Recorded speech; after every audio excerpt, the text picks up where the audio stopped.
and welcome to Rough Cut. I'm Kaveh Bamza and I watch everything so that you don't have to.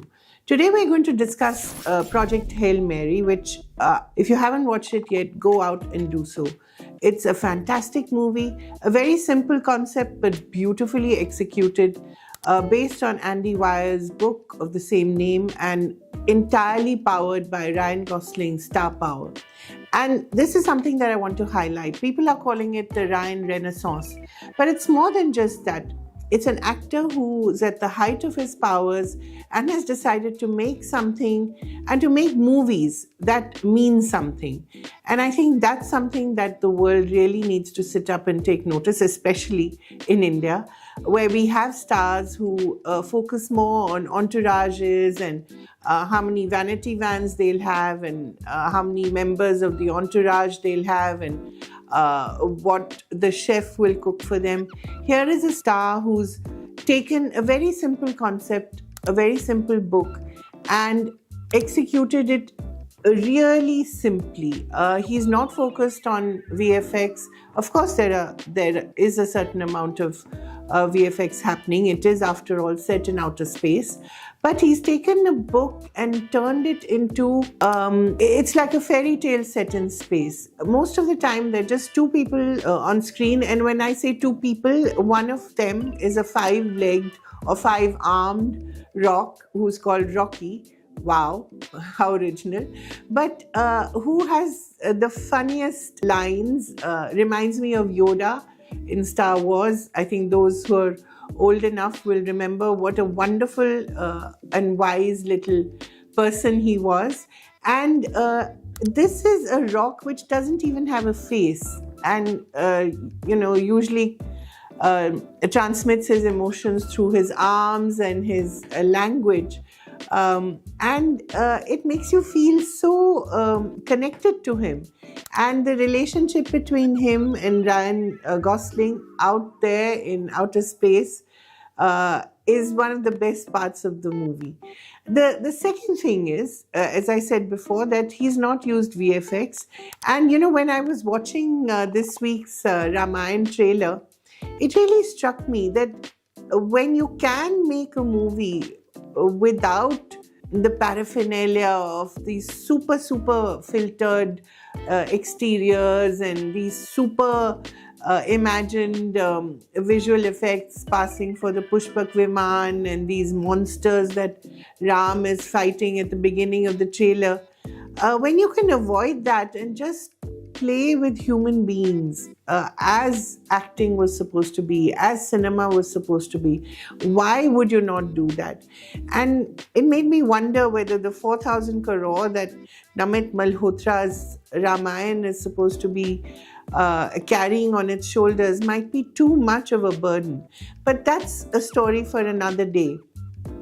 But why I raise this is because here you have a star who could have gone for these amazing visual effects and, made Rocky an entirely visual effects composite.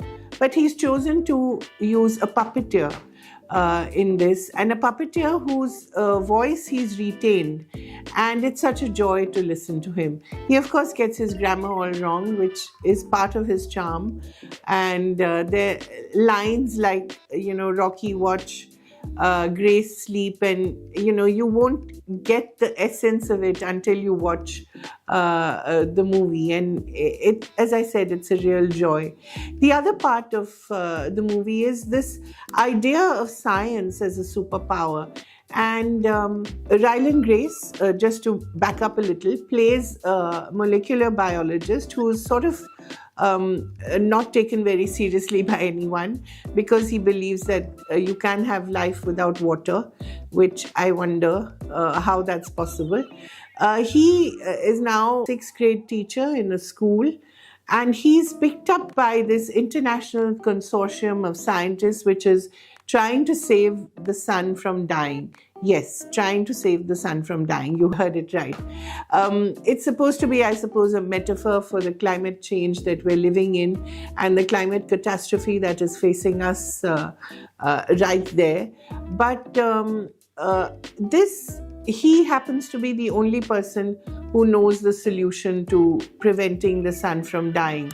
And though initially he's not part of the astronauts team which is sent to outer space to actually prevent that from happening, through a strange turn of events, he's made to do that. And this is again an interesting part of the film. He's not a hero in the real sense of the term. He's not someone who volunteers to go on this mission. He's scared, he's fearful, and he expresses that.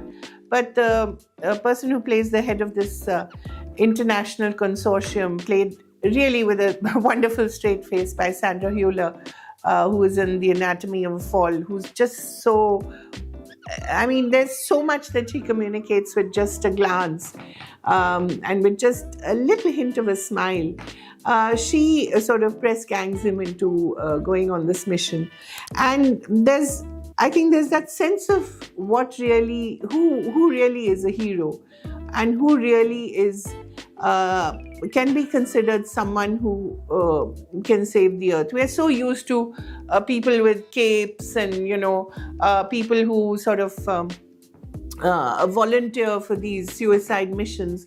But here, who has someone who's just like us, who, even though he doesn't have a family and he doesn't have the usual tropes of someone who wants to, who has to sacrifice a lot to go out there, he's genuinely afraid. And that really is the reality of all of us. We are afraid.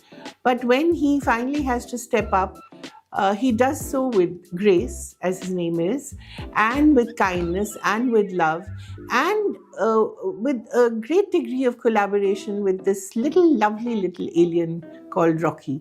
And that really is the story. Can't give that much away, but it has a bittersweet ending. At several moments in the film, you'll tear up. And although I am someone who cries quite easily, and I'm accused of crying even in cartoon movies, but really this is something that will tear up anyone. Please do watch it.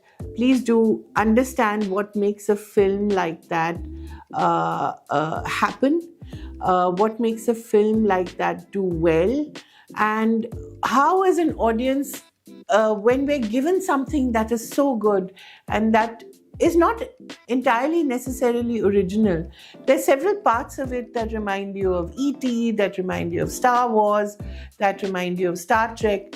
Yet, when it all comes together, it does so beautifully that it makes your heart stop for just a beat.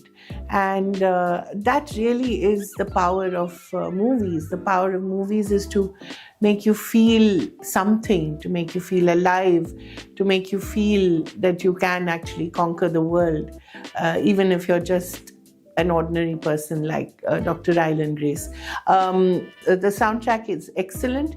My favorite is Sign of the Times, which if you haven't heard it, please listen to it. Harry Styles. I've been listening to it on loop. And as I said, I would recommend Project Hail Mary anytime. Do go and watch it while it's still in the halls. Thank you.